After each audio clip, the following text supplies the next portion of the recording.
Being away from home for the first time should be all about freedom. And for some students, this week feels like a new beginning.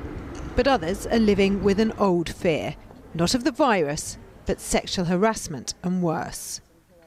Katie, whose identity we're disguising, was sexually assaulted in her first year by another student.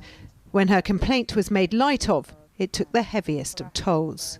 It's taken virtually my whole university experience. I spent my 3 years at university always looking over my shoulder, and it's taken a toll on my work, definitely, my social life, my mental health, having to be dependent on medication that I never was before just because I couldn't get the support that I needed.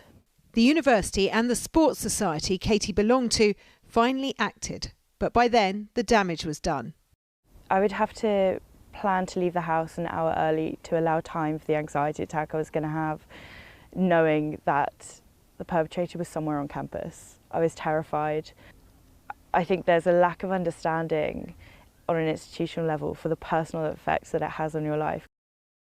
Katie's experience isn't isolated. In the space of just 1 week, over 1,000 students submitted testimonies of sexual assault and harassment experienced at UK universities.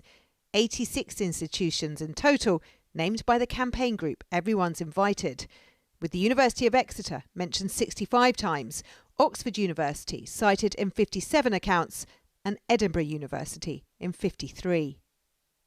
All three of them have told ITV News they are actively tackling violence against women. But for these 4 students studying at London universities, that behaviour is inescapable. Fellow students have stalked them, groped them and even marked them out of 10. I'm involved in sports societies a lot. I know a lot of them, a lot of men at sports societies keep lists of girls they slept with, and sometimes they rape them as well. I was walking through the crowd and I just found someone put his hand on my body and I was shocked. I just didn't know what to do. I didn't know whether to run, whether to scream, whether to stand. I was just completely paralyzed.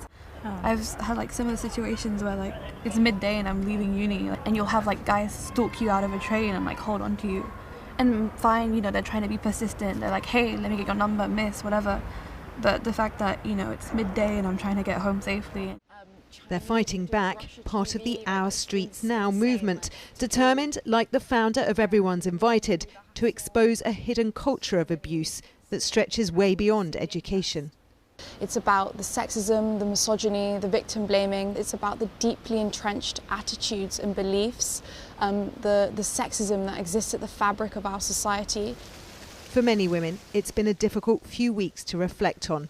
Education may well offer some of the answers, but right now our universities, like our schools, face some big questions. Rachel Younger, ITV News.